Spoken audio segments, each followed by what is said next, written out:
Coming up in today's episode. The deaf people are in some ways at the bottom rung of social media and some of the abilities for education. And the numbers that are actually profess born-again Christianity are well less than 2% worldwide. Yeah, that's true. And so it's a very unreached people group. I watched a clip of this film and I was nearly in tears. I just thought it was so well done. Yeah. The written language or the oral language just doesn't even speak to them in the same way as their own language, which is sign language. So translating the Bible into sign language, I think, is a vital thing for the deaf community globally. Welcome to the iBIBLE podcast with Steve Cleary, brought to you by RevelationMedia. Hi, I'm Steve Cleary, director of RevelationMedia and of iBIBLE. Today I have two very special guests, actually staff members. And Robert Kramer is with us, who's our director of field services, and Tim Maggio is with us, who's director of sign language. And today we're going to be talking about, I'm going to step out on a limb, and I'm going to say today we're going to talk about the holy grail of sign language translation. And you may be wondering what that is, and hopefully I'll explain it, and it'll be accurate of what we're really trying to do. And so welcome, Robert and Tim. Thank you. Thank you. It's nice to be here. You know, I've always had a commitment to sign language, and ever since we started Revelation Media. And if I back up a few years, I don't know, maybe 3-4 years, we did the Pilgrim's Progress. Actually, we didn't do it. We had a mission group from iSign say we would like to put the Pilgrim's Progress in ASL, American Sign Language. We thought that was a fabulous idea. They raised some money, we raised a little bit of money, and then they took our film and they hired actors to act alongside the characters in the Pilgrim's Progress. I assume you guys have seen that. Yes. And I thought it was kind of cool, you know, and I thought we did something special. And then as I started talking to more and more leaders in the deaf community, they were very, and even deaf Christians and missionaries, they were very thankful for it, but they were like, is there any way you can make the actors sign? You know, and I was thinking, well, no. I mean, there wasn't. The film was done, it was animated, it was filmed. I mean, how do I go back and make the actors sign? And ever since that time, we've been kind of batting around, how do we get there? How do we get actors to sign in an animation, in iBIBLE, in one of our movies? And I'm excited because I think we're on the precipice of actually seeing that as a reality, and especially what you two guys have gone through this week. So that's a teaser of where we're going. You're gonna have to stick with us a little while.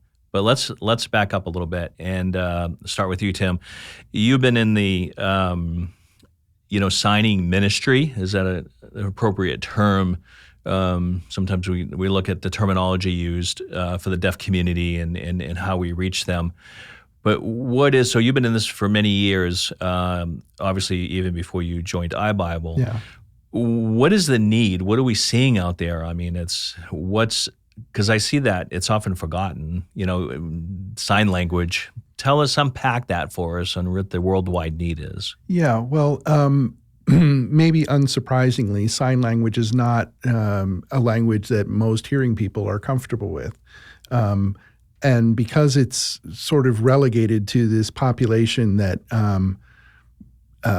has a difficult time integrating with the hearing world, there's often a very big separation that happens between what the hearing world sees as a need for Bible translation and what the deaf world sees as a need for translation. There is no real connect between a sign language and the local, regional, written or oral language. There's really no connect there. So simply saying, well, can't they just read the Bible is not necessarily possible with most deaf. The education level isn't always there. And we'll be showing a clip later, but we'll see that the written language or the oral language just doesn't even speak to them in the same way as their own language, which is sign language. So translating the Bible into sign language, I think, is a vital thing for the deaf community globally. I want to unpack that for a minute because it's probably one of the most important things we can state. If the podcast simply revealed this, is you can't just say, why don't we just give them a printed Bible and they can read it? So, I would be as guilty as anybody to think that at one time in my life, to think that that if you provide a book to the deaf community, then you've met their need. Mm-hmm. And so I even had people tell me, it's like, well, we want to do more signing. Obviously, it costs money, it's expensive, and it takes a lot of work. They're like, why don't you just use subtitles?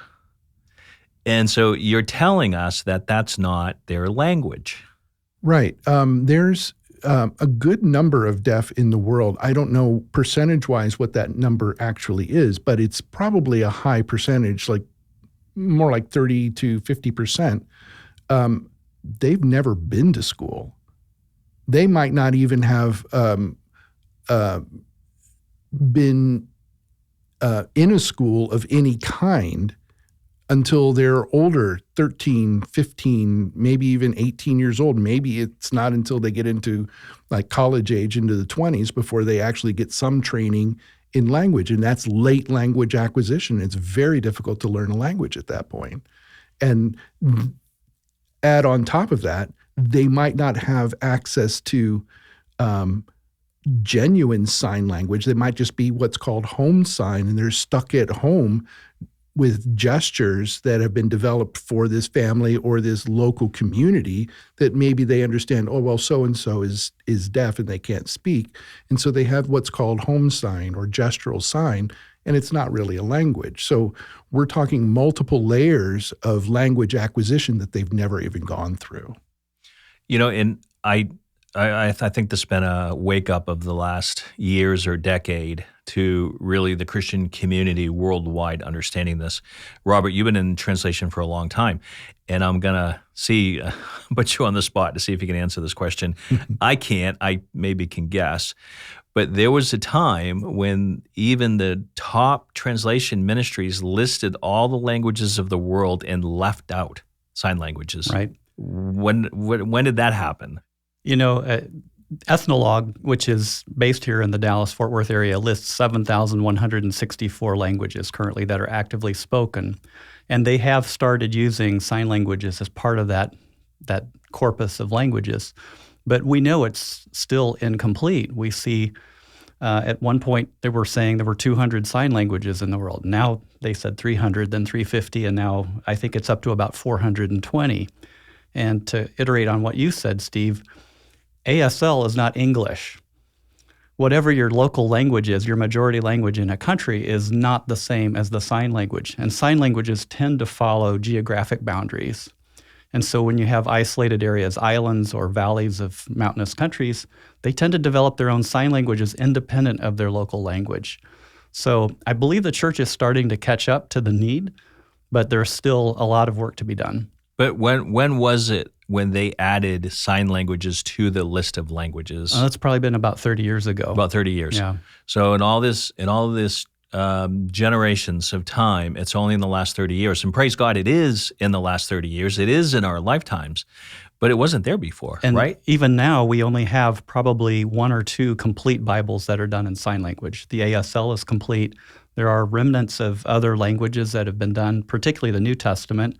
Our friends up at Pioneer Bible Translators across town have done about 20 chronological Bibles, but it's typically the New Testaments. New Testament, yeah. And so again, I want to make sure anybody listening or watching understands is that we were guilty up until 30 years ago. And I mean, it's us. I'm not criticizing somebody else. I'm criticizing myself. I mean, half my adult life, we looked at sign language as subtitles. I mean, what a horrible thing. And I think, every time and now I've met with hundreds of deaf Christians and deaf Christian leaders, and I've had some events and spoken with them, and we're going to talk about some of that. So it's been a real joy for me. But I always feel guilty. I always feel guilty that I was like, too, is like, do you think it's good enough to put subtitles on a screen and handle, the deaf community? And it's just such a horrible way to look at it. And so I've asked God to forgive me, and sometimes I ask the deaf community to forgive me for my ignorance, right? And I'm so thankful for Pioneer that was not ignorant, and organizations like Door International that are not ignorant, and they're helping. They're helping to solve this problem. Let's look at a short video clip, Josh. We're gonna look at the video clip of Isaiah and Amanda. Tim is So Tim Maggio asked people. You asked people. What was the question? So I had an event in Brazil, in Brasilia, the capital, and we were training them how to do Bible translation, and basically asking them, why do you need the Bible in sign language? Why is that important? It really is important to translate the Bible because it is fundamental that the deaf know who Jesus is. They need it. Today, many hearing people are evangelized and saved. When they die, their souls are flooding into heaven. Unfortunately, many deaf will go to hell because they don't know who Jesus is. I have been a believer for 12 years. I had accepted Jesus but did not know much about Jesus or God. Interpreters and pastors would teach me from time to time, but I was not always confident the translation was accurate. It is very important to trust the biblical teachings. We are grateful for the support of interpreters. After all, Portuguese is their heart language, but it's not mine. My heart language is Libras. Moses told God, I have unclean lips. I speak badly. But God said to him, go. Even so, Moses was reluctant. God continued, who makes the deaf, the blind, and the others? So Moses obeyed God and freed the Israelites from slavery. We need to follow Moses' example by encouraging people around the world to help deaf translate the Bible into sign language. It is super important for deaf to receive salvation and really know Jesus. You know, for those that are watching on YouTube, you get to, everyone can hear it, but if you're watching, you get to see the beauty of their signing. You see the joy on their face, and that short video clip. Yeah. You know, that short video clip really blesses me, and to think, how do we do that? And I always say that visual is a language. And I remember I was at a large event. I forgot where it was in some country, and they said the most important thing is print and sign. You know, so we got to do print Bibles and we got to do audio Bibles, and we got to do sign language. And then they asked everybody to write down, you know, what they thought was most important, and I wrote down visual.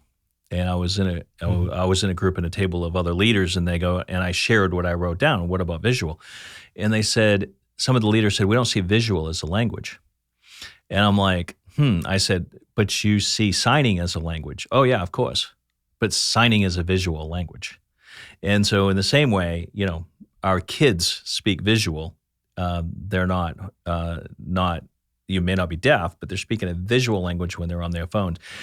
But it goes back to the fact that signing is a visual language. And so if you couldn't see it, if somebody is blind and deaf, then that's a whole different, that's another podcast. There's a whole different way of reaching them, right? Which is amazing. Well, you know, tactile sign language. You have to put your hands on somebody else's hands. Yeah. You can't be shy. Seen it demonstrated. It's absolutely amazing. One of the things that I really appreciate about sign language is it's almost a form of worship. Because if you've ever been in a church service where you've seen an interpreter, there is a beauty to it and an expression that's a dimension beyond the written. There is. You know, in the same meeting I was at, there was a man who is from South America, and he was born deaf, and he was an amazing signer. And so if you can imagine, there's hundreds and hundreds of people in a room, and it's completely quiet, and we're listening to this. Let me say we're listening. He's signing, and we're listening to the translation. And he's giving his testimony, and he says his parents didn't sign, so his parents would give him books, and he would learn. But it was like their God; it wasn't his God. And he said he was actually never saved. He wasn't saved till he joined a group of Christian signers who shared with him the gospel in his language, which was his sign language. And as he shared that testimony, I mean, yeah, the beauty of the signing and the authenticity of his testimony, there was people crying. Right? Yes. I mean, in the room, and this group of mission leaders, and we can talk about all the people in the world that are dying, and you know, our job to bring the gospel and the Great Commission, and this one testimony, this one man who was deaf and said he couldn't understand who Jesus was because his parents didn't sign. And I've read a statistic. Do you either one of you guys know what percentage Yes. of parents don't learn sign language that have a deaf child? That's going to be a really high number. It's going to be a really high percentage. Probably, I don't know the exact number. I would not be surprised if it was 90% didn't learn it. I've heard as 60 and higher. I Yeah. haven't heard 90. Okay. And have you heard any statistics, Robert? That could be different. And, well, that could be different based on worldwide. where you are. I'm talking, U.S. is more parents would learn sign. Probably, yes. I don't want to judge any Mhm. parent of any child, and the difficulties of raising a child. But can you imagine if you adopted a child from another country and you never learned each other's language? Yeah. And you're basically never learning that child's language. The other really significant statistic is that the deaf people are in some ways at the bottom rung of social media and some of the abilities for education. And the numbers that are actually profess born-again Christianity are well less than 2% Yeah. worldwide. Yeah, that's true. And so it's a very unreached people group. Yeah, it's actually amazing because I was going to say that, Robert, is that the deaf community is considered an unreached people group. Yeah. And they're also the most receptive. Yeah, Absolutely. I've seen statistics that there's something like 70 million deaf in the world. That's a World Health Organization number. But I have good reason to believe, without like solid research behind it, which is really challenging to acquire, that the number could be 100 to 150 million worldwide due to the stigma that's still being placed on deaf people. And they don't want to admit that they have deaf in their village or in their town or in their country because, they are looked at as somehow deficient. And so if you think of the number of people as like 100 or 150 million as a single people group, this could be one of the largest unreached people groups on the planet. So I think it's even higher than that. If you look at the number of profound deaf people who are identified as a capital D deaf community, Culturally deaf. culturally deaf is about maybe 70 million. But if you look at those who are actually profoundly experience loss of hearing, World Health Organization actually listed at about 466 million worldwide. So these numbers could go way And up. Yeah. the numbers across the world is about 6% of people have hearing impairment. In the U.S., it's about 3.3% because we have better health care. But if you think about that, in the state of Texas, that means 1 million people have profound hearing loss. In Collin County, where we're located, that's 50,000 people. So the need is very real. And even more extreme, I think, in areas that don't have medical coverage. Exactly. But let's look at it another way, because I know that we all have hearing loss as we get older, and some have it worse. And my wife says I have selective hearing.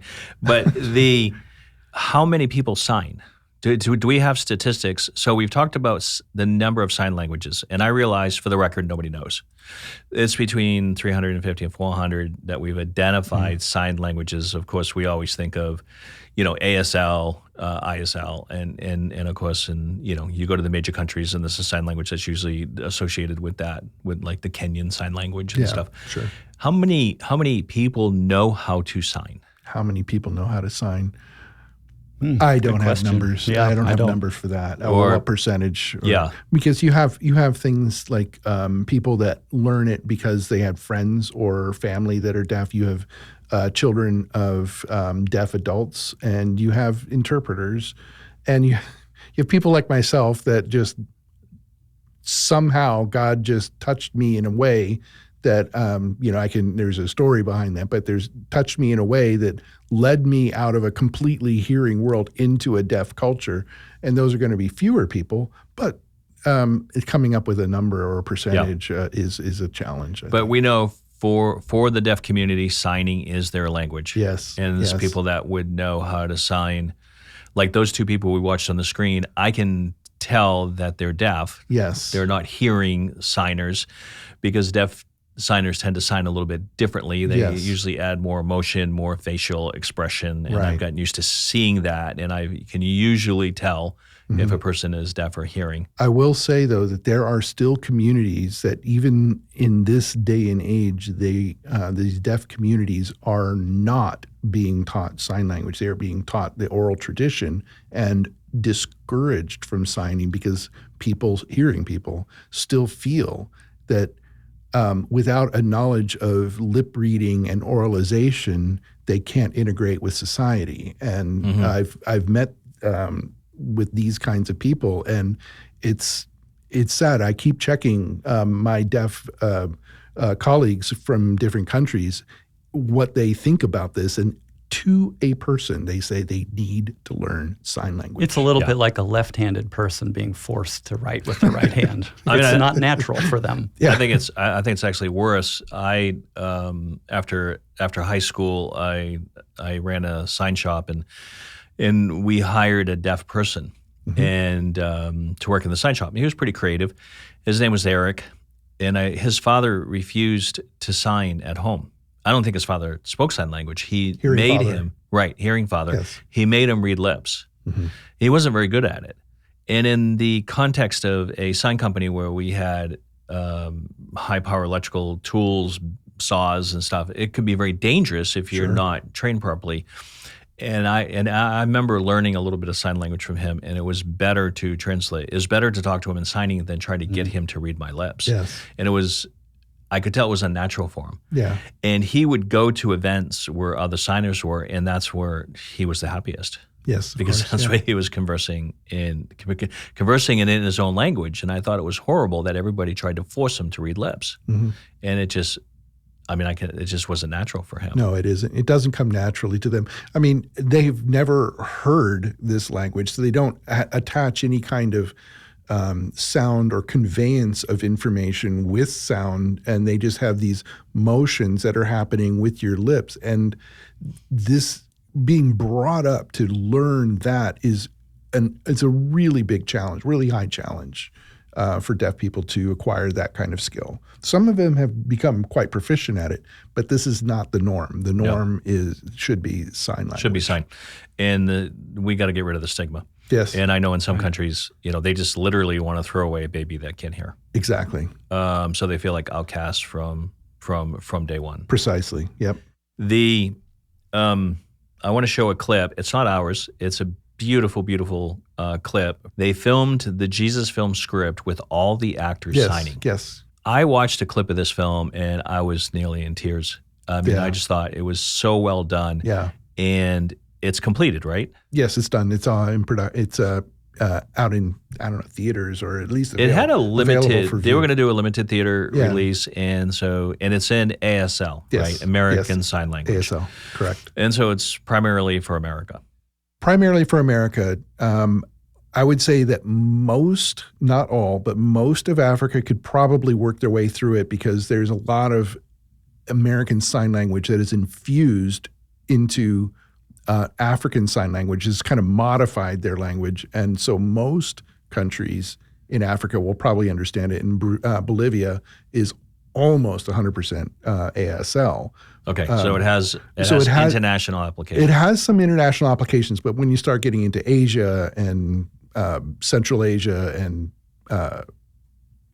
like Southern Africa, they're not going to really understand it too well. Steve, you should probably contrast the way we did Pilgrim's Progress with the way that ASL is being portrayed. Why would I do that? I'd be completely embarrassed. I know, but that's the direction we're going. I know. I'd feel like, I don't know. I was so impressed by what they did. And I know they put, a lot of money and a lot of effort and a lot of effort, heart into it. And I'm like, I would want to see that movie. I can tell, obviously the flow of the story. So Josh, we're going to show a clip, pull it up for our viewers. If you're listening, I'm sorry, just take my word for it. It's absolutely beautiful.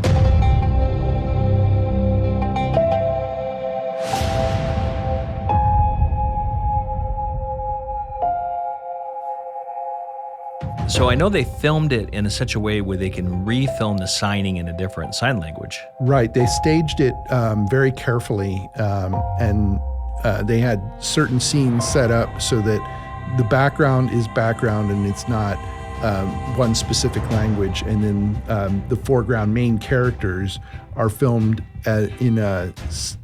with some sort of separation that allows them to pull in other sign languages. And I'm sure, they could do some of it on green screen and have background replacement. Exactly. So those technologies are there. Yep. So these guys really thought this through. They thought it through very well. And it's still very expensive to do another sign language. Yes. I think there was a few $1 million put into the original one. So it's still going to be a large undertaking, but beautiful, beautiful film. And Robert, you made contact. Well, you'll have to have Tim interpret for you, but I would love to. Not sure how all of the mechanics will work, but I'd love to have the podcast. We're 3 hearing people, so for us to do this right, we really need to get deaf people on a podcast. So I commit to you, we'll find a... We will find a way to do You have to bring them with a translator. We'll bring it with a translator. We'll have to bring somebody that's... Bring with a translator.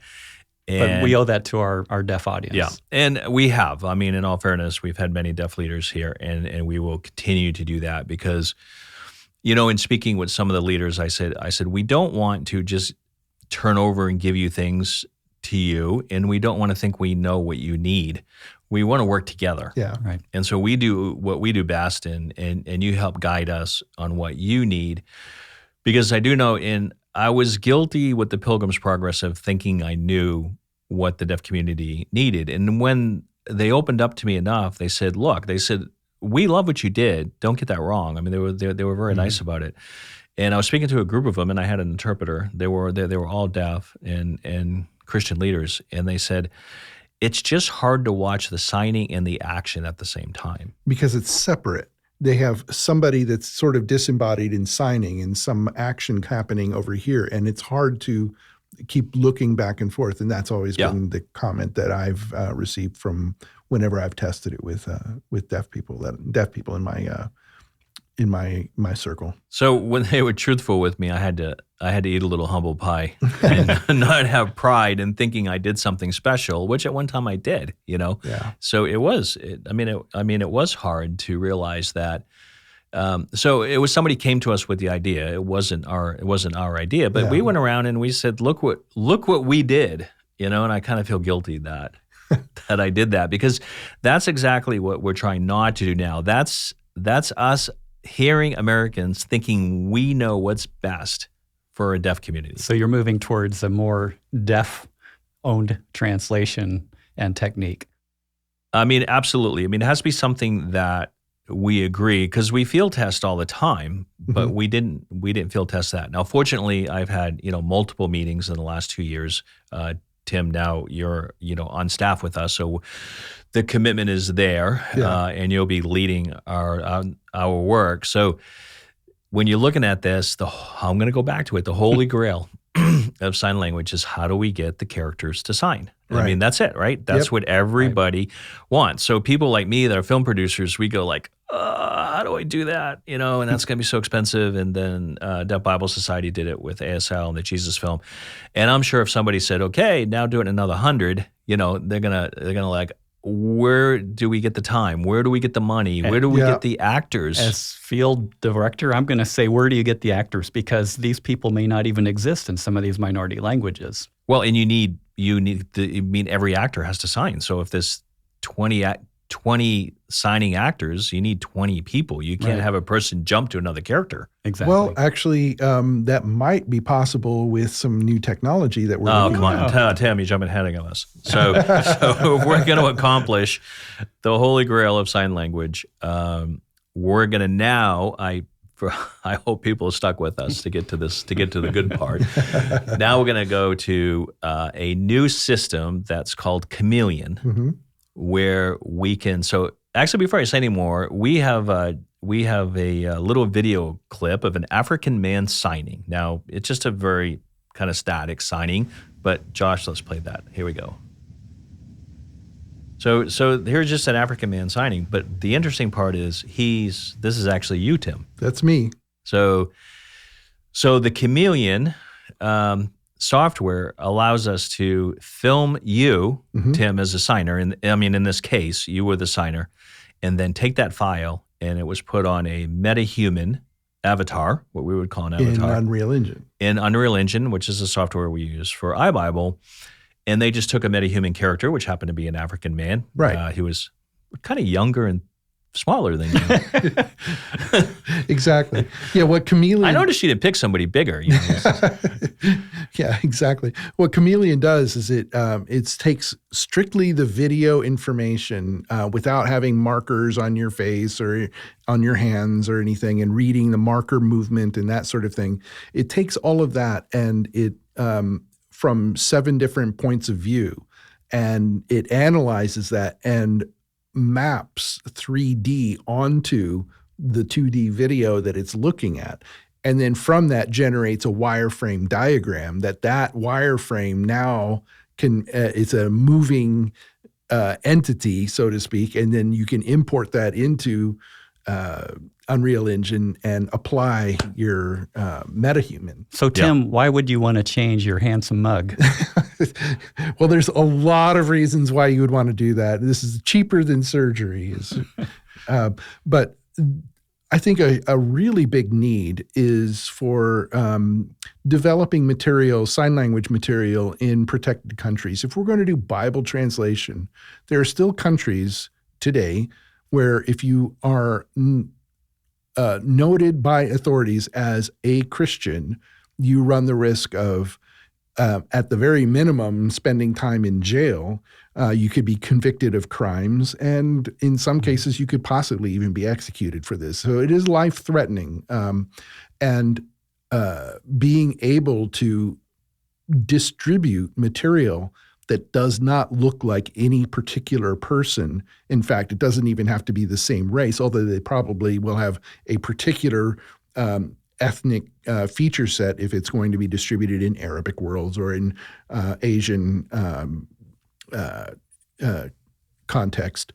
But this is this will be huge in terms of being able to protect the safety or ensure the security of the people that will be doing the translation and putting their face on camera and putting their lives there. There's always going to be a risk, I think, associated with doing Bible translation in such a country, because you are now associating with maybe other people that are Christians or known Christians are going into a place that is known to be a Christian location where people that are Christians will go into. So there's always going to be some sort of risk, but we can help eliminate part of the risk in that your face will not be seen by anybody that could actually identify you from that picture. There's a practical reason too. We may not be able to find 6 or 12 actors or sign language. Well, I was going to say this is a much bigger answer. And of course, we've tried to find signers in Iran and to do Persian sign language, which is popular for ministry, and it's a sign language that we've worked in. We have been able to find one in the world, and I work with 4 or 5 ministries working in Iran. I mean, we got contact with about 100, I think 1,000 house churches in Iran. We have one signer that is willing to sign, and we have to change her face. Yep. But I want to go back to an even greater response to that. And so, yes, traditionally it's like you can't show the signer's face, but we're actually moving it a step further. Josh, show the picture just so people get to see. The Chameleon setup is actually extremely simple. And so this is Tim signing, and you can see it's capturing his movements in these little wireframe characters. Here's a Chameleon system itself. You'll notice there's not even a green screen. It's just a clean, simple background that is good enough for Chameleon. And so you're actually pointing at the cameras here. The cameras are facing the man in the blue shirt. Yep. And so he's just standing against a wall, and it's capturing him. So that's a Chameleon system. We will be setting up that system or something very similar in our office very soon. But let me unpack this for a minute. So let's just picture this man in this blue shirt who, can sign. He can sign every character of our script. Potentially, yes. Mm-hmm. And then we can take each one of those files and put them on. So different people. We are different clothing, different hairstyle, different. Right, because we just we bring it into Unreal Engine, which you mentioned, Robert. It's the same software plugin that we're currently using. And so what we're looking at doing is having a signer, setting up the Chameleon Studio, having a signer. And let's take, for example, iBIBLE episode 3 of the New Testament. It's the episode we're just about ready to release. It's covers from the birth of Christ to the temple, to Simeon in the temple. And so you have in that episode, so I'm just kind of rattling off, you obviously have You have Mary and Joseph. You have Caesar doing the decree that they have to register in their hometowns. You have the people in the countryside telling them to go to their towns. You have the shepherds in the field. You have the angel who talks to the shepherds in the field. Shepherds visit Mary and Joseph. Mary and Joseph go to not in episode 3. You're a little ahead of me. But you got the shepherds that go, and then you have Mary and Joseph bring Jesus to be circumcised, and that's where they give him the name Jesus as the angel instructed. And then you have they go to the temple to do sacrifice according to the laws of Moses, and it's there they meet Simeon, and Simeon prophesies over Jesus, and then they meet Anna, who does not have a speaking role, and that encompasses iBible episode 3 of the life of Christ. And so right now, what we've done is we've taken our script, because there's a lot of narration in the script. There's a lot of Bible text that we unpack. The shepherds were in the field nearby, and they saw the angel. They were afraid. The shepherds don't say that, and so we're working the script of the narration into the characters. Now, we don't have to say they were afraid, because we show they were afraid. But then even literally having the angel be able to sign. And then Mary, the angel, Mary and Joseph being able to sign, and then carrying these things. Because like the Bible says, when the shepherds explained everything the angel had told them, the Bible says, it's a very sweet line that I love. Mary, kept all these things in her heart. She didn't talk about it. She just pondered them, and different translations talk about how she just kind of just held it in her heart, and I can just picture her doing that. That she's given birth to the Savior, to the Savior of the world. So Mary has to be able to tell that. Maybe Mary has to say, that I'm treasuring all these things in my heart. We need to start giving the lines of so our script doesn't leave out Bible verses. And so we're working on writing that script now, and then we're going to give it to goes to SIL first, who has to authenticate it, as we're staying true to a biblical translation of the Bible narrative, and then it's going to go to you, Tim, and you're going to take it to the deaf community. I think you already have the first draft of it. So we get the characters to fill in the blanks, basically. Right. Of what would be a hearing person's version of iBible. Then we're going to go back, set up the Chameleon, and do all of this with we can actually do it with one best signer we can find. It won't be hard here in Dallas, and film them. And then we need to refilm the iBible episode, because the camera has to be straight on. You don't want a camera profile. And in our episode, a character can look sideways and you can hear what they're saying, but in the signing, it has to be straight on. There's a limitation to how far to the side that you can go. We have some angle. That you can still use sign language, but it can't be full on profile. Certainly not from the back. I get goosebumps when I see this technology, because it's something I worked in the military market 10, 15 years ago, and it was exorbitantly expensive, $100,000 for a setup. What our friends at Wycliffe Bible Translators have done over the last 20 years is packaged this into a very small, lightweight, inexpensive method.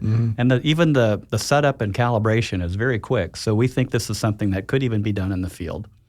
So the camera is very affordable, but let's not, the people who developed this worked on it for 20 years. And invested millions of dollars to do this.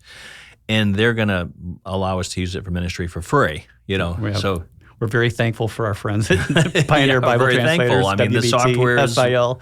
This kind of software is worth hundreds of thousands of dollars.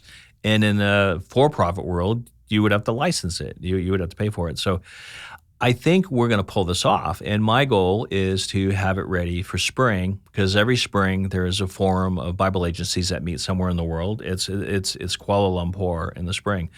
And I want to bring this episode and I want to show it, because there's many, many leaders of the deaf community that attend the forum of Bible agencies, and I want to show them, because they're the ones that asked me. They're the ones that said, if you can make the character sign. And I think we'll pull it off. I think we will. Yeah. And so I'm very excited about it, and it's not going to be like just a couple clicks of the button. We have to refill my Bible. But once we have the signing version, and so let's say it cost us, it takes us months, and I think I got the estimate at about $50,000 to do the first one. We can replicate it for about probably 10 cents on the dollar. Because all the camera setups will be done. Right. Then we just have to bring in a different signer to sign the different sign language. Right. And actually, as iBible is complete, have a way to, right for the first time in history, to bring a visual signing Bible of the narrative, to the entire deaf community. Exactly. I'm not saying I can afford it. I'm not saying we have the resources. I'm not saying I'm going to live long enough. I'm saying what's important for me is that we create the model. And so we combine the resources we have, the technology we have, the creativity we have, and we don't leave 300. Set the standard. Right. Set a standard and get feedback, right? Yeah. And so they're going to say, well, you could have done this better, you could have done that better. And give it to the sign community. Say, you can own this. You can do the translations. Exactly. You're going to approve the script. And I know no one ever agrees on everything, so we'll have to work through that. But like you said, I don't have to worry about making you an African American or putting different clothing on you, because you're going to be the animated character in iBible. Exactly. And then people said, well, how are you going to get God to sign, or how are you going to get this? And so I don't want to give everything away. I got to keep people We have some wanting to come ideas. back for something. Yeah. And how do you get a narrator to sign? How do you get the serpent to sign? So there's all these challenges that we will face, but I'm so Isn't there thankful. a donkey that signs too? Yes. I asked. I said one time in a meeting, I'm like, how are we going to get a donkey to sign? I'm glad I'm not writing the script. Episode 3 is mostly narration. There's very little dialogue among the characters of iBible episode 3 for the life of Christ. So there is a good challenge in us for doing this is without. And if you think about it, the Bible is mostly narration, right? The Bible's not heavy in dialogue. It's mostly the story, the narration. And so by taking episode 3, we have to take all of that narration. And the first time our writers went through this process, they brought me back a script that was about half the size, or even 30, 40% the size. And they said, well, we didn't put in all the narration. I'm like, well, that seems cheap. The deaf community needs the whole Bible too. And so going back to that line that says, Mary treasured these things in her heart. I'm not going to leave that out. We have to have a way, whether Joseph says it, whether Mary says it, one of the characters has to say that line. And I think that's a kind of the challenge we're working through now, to give a full experience. Because I know when we also had the idea of, showing the video and then pausing it, and then bringing on a narrator who signs, and he tells you the whole story, and then the film starts again, and then the narrator comes on. And they said, I shared the idea with them, and they're going to the film's going to be twice as long. It's going to drag out. They go, it's better than nothing. We would love it, but they came back to, but what about getting the characters to sign? Yeah. And so I get it. They're not going to settle. They shouldn't settle for less, and neither should we. It also eliminates the problem of, where do I look in the video? Exactly. Yeah. Am I looking at the actor or the signer? So I shared this with somebody the other day, and they go, you mean no more little boxes in the corner of the... And here's another challenge. So we go to, if we're going to a church in America, they probably have a big LED screen, at least, 90% of them now. And if you sign, you get to see everything on there. But we're talking about people watching episodes on a phone. Now, my phone maybe has a 4-inch or 5-inch screen. These phones may have a 3-inch screen in the field, right? It could possibly. So if the characters are not signing, if the camera is not properly zoomed in, it's going to be a joke. Yeah, it's going to be almost impossible to understand what's being said. So because it's so tiny, it would be very tiny if it's an inset. So we have a date. So the forum, I don't know the dates of the forum. It's probably in April. I know. It's every spring. We're committed. And so, Tim, you get a big assignment in Robert. So Robert's going to be setting up our Chameleon studio. In our offices. We're going to try to move stuff around and find room in our office. And Tim, you'll be working with the script and the signers and together. And I hope I hope and I trust our donors will help us as well, because we're going to need some funds to do this, because we're going to have to refilm episode 3. We don't want to start a pipeline, so we might have to give it to another team to do, so we don't, they're on to the real story of Christmas and then episode 1 and 2. Right. But episode 3 is the perfect one to test this on. Episode 1 doesn't have as many characters, because it introduces, in the beginning was the Word was God, and it introduces some of Luke saying that he recorded all of this. And so I think episode 3 gives us more action, gives us the birth of Christ. And so we won't be able to make a baby sign. So, but all the different characters to see how we can get them to sign, and then to bring it to, I think we're going to meet with 30 deaf leaders, in Kuala Lumpur when we go. So it's definitely going to be a chance to debut. It's going to be a big stage. Yeah, and so you got to pray for us, asking our donors and our friends to pray for us and to help us do this, and I think it is a huge milestone. And once it's done, once we can do, and so if you remember the clip, if you're watching, you saw of the Jesus film, the beautiful clip of the Jesus film with the character signing. We're talking about being able to do that with every iBible episode, and then being able to easily, not super easily, I don't want to oversell it, but to fairly easily update to a new sign language. Right. So we can go to Africa. We can do the Kenyan sign language, which I understand is very popular. We can do the different sign languages and not have to redo the filming. We only have to film the signer. Right. And we only need one.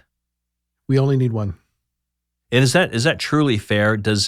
Would a deaf person know would a male sign differently than a female? That I wasn't going to bring this up right now. No, but I created a problem for myself. So maybe 2.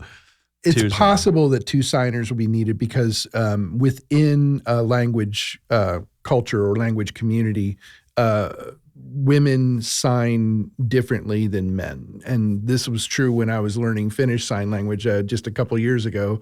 A friend of mine said, you signed the female form of that sign. And I said, really? I do? Why?